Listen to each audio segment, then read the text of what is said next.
What's up, beautiful, beautiful souls, Soul Tribe?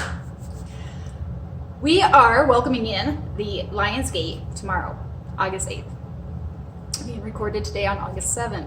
We also just transitioned from a full moon in Aquarius. The energies are very intense, have been for the last year, right? Furthermore, we're seeing planets taking station that we haven't seen for decades, years, centuries. So the way it's affecting all of us, especially if you're extra sensitive, and where your planets lay within your own birth chart, it's going to influence us all very different. This has been very difficult for myself in that I have been felt swiped. I have been feeling calls to do things that are way out of my comfort zone, and a big calling of faith and trust. And that's ultimately to do things out of our comfort zone to things that we don't see, right? So what can we cover today in a wide spectrum? Well, because the full moon is going to carry out, and we're still feeling the effects, on top of it, the Lion's Gate, which is a energetic field, which actually is a beautiful connection with our angelic realm, with the divine, in that the thinning, if you will, or a portal, many will use as an analogy.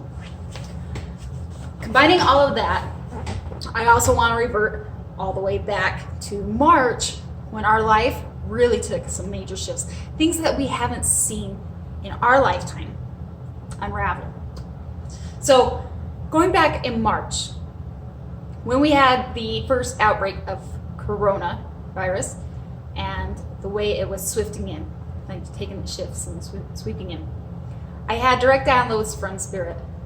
And if you remember, like way back when, a couple months ago, the downloads came together with something like, this is written in the stars. Like, this was written in the stars. There was nothing we could really do to sidestep this. However, how we go forward is all within our free will, and how we choose to respond. And this was before even our riots. This was before our protests. This was before further things would unravel. And again, many astrologers, people that are intuitive, psychics, can feel and there's almost a certainty, and based on the trends, a certainty that this is not the end of whatever is transpiring.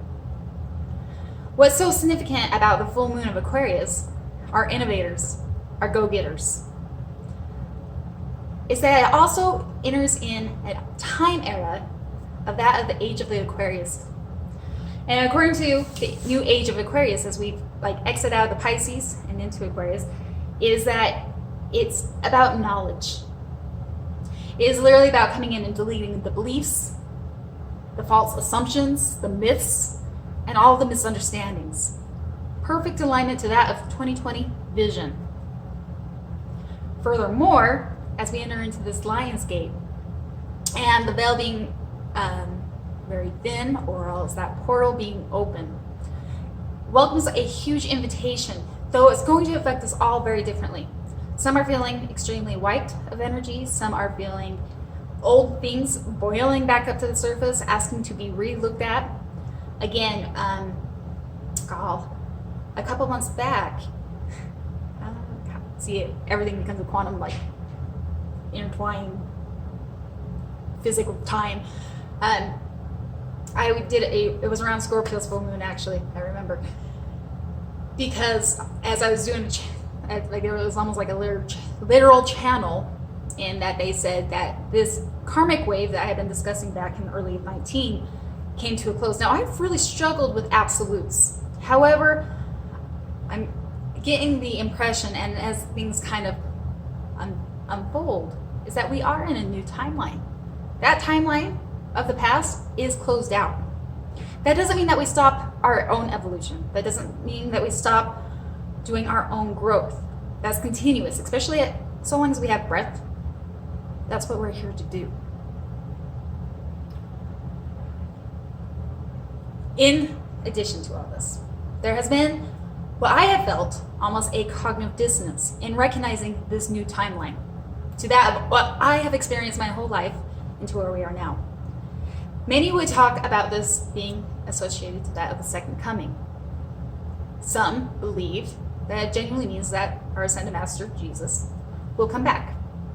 Others feel like it is a conscious awakeness of that of like Jesus Christ consciousness. Now, regardless of where your beliefs are, which are to be honored and cherished and respected, I have been very open, and I've spoke to a handful of miraculous, wonderful, marvelous people and their take on it. I've been very open to this whole journey, especially since March, from the conspiracy theories to that it's not really conspiracy theories to maybe this is just us repeating history to it's all been written, which I can't help but feel like it has been written based on my downloads. Again, going back to March. So where am I going with all of this, guys? When we look at the world of events that are happening today, the cognitive dissonance I have been facing is looking at it and going, well, we've had the Spanish flu in the past, we've had war in the past, we've had riots in the past. These are things that we've experienced in the past. And then we had the age of Aquarius on top of the full moon, which in order to create a new reality, we have to think from a different consciousness. We can't solve the same problem or solve a problem from the same consciousness it was manifested on. But then we integrate that with this conception of the second coming, whatever that deems to be true to you. Maybe you're atheist, and that doesn't even ruffle your feathers. And if so, surprised that you're watching me, as I'm very spiritual. And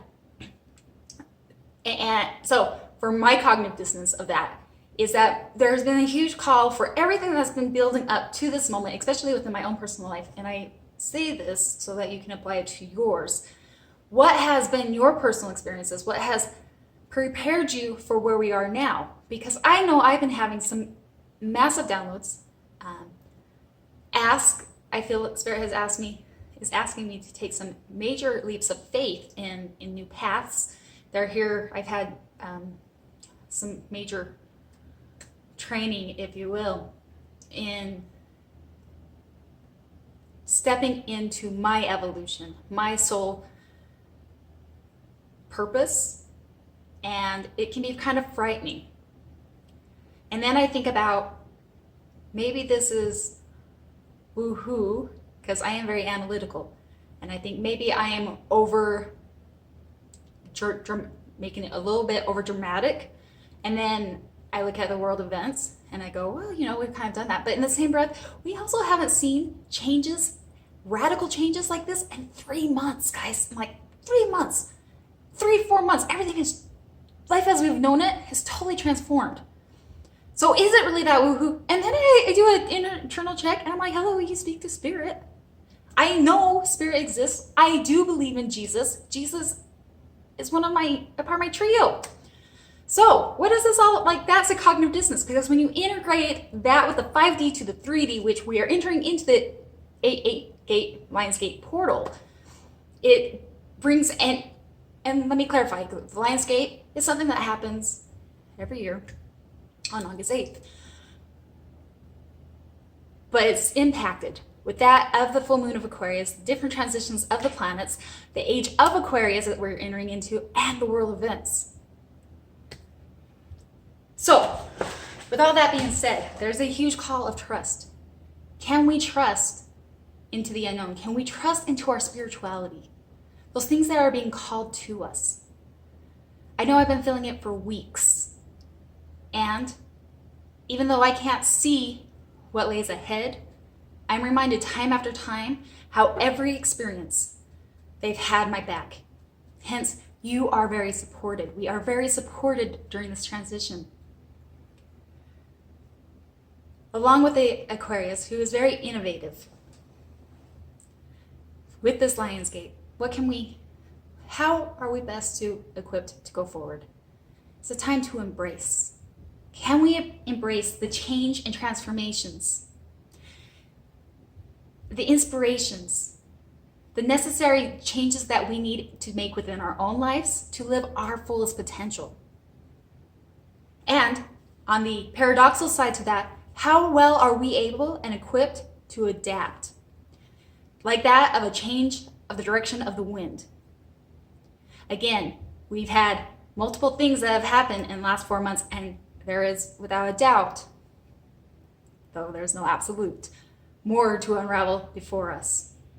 Can we adapt? How swiftly are we to adapt? And how much can we lean into our faith, into that which we don't know, but can feel? Furthermore, what a time to bestow and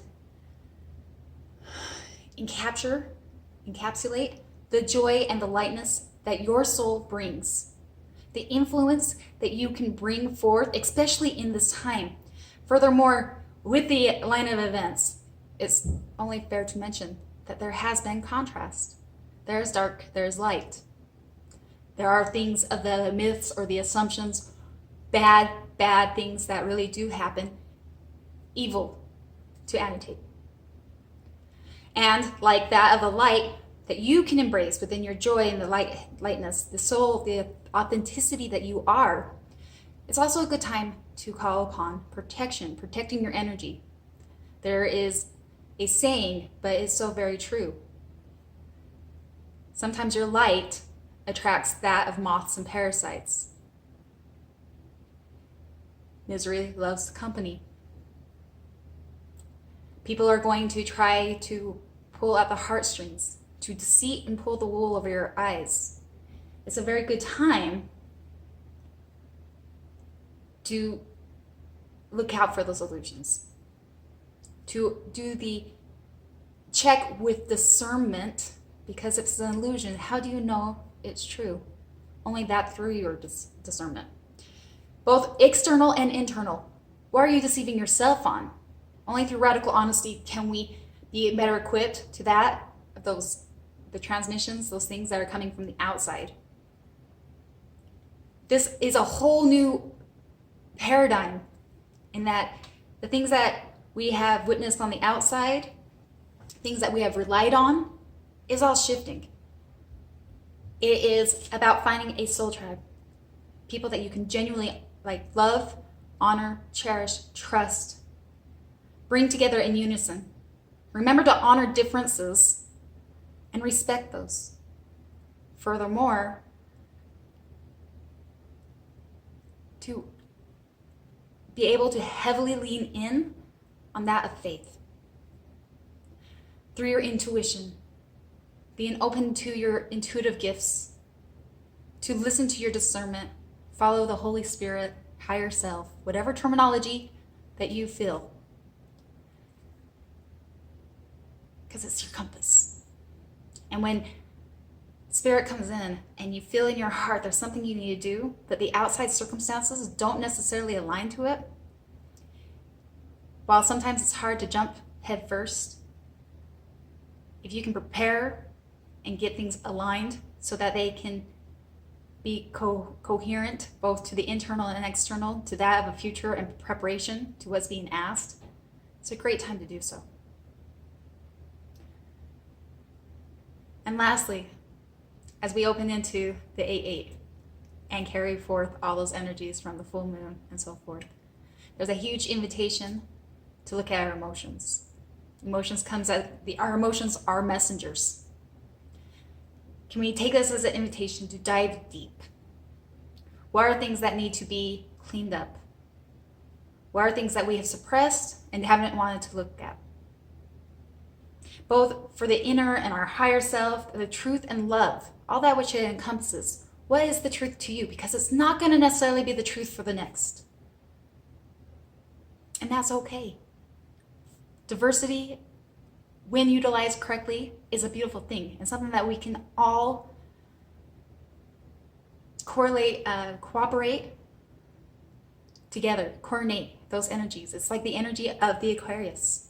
Somewhere in your birth chart it probably lays, but the energy is that of Time to look at things different, to create anew. And that's where we're at. I have so much love for you guys. As always, use your discernment. Honor and respect others. It's a time of unity. Protect your energies from that of the contrast. To those who refuse to do the internal work, to hold self-accountability within self, and to see things beyond the symptoms. I can't emphasize that enough. Many things that we see are symptoms to something much deeper. Be courageous enough to unravel those layers. I have so much love, and until next time, namaste.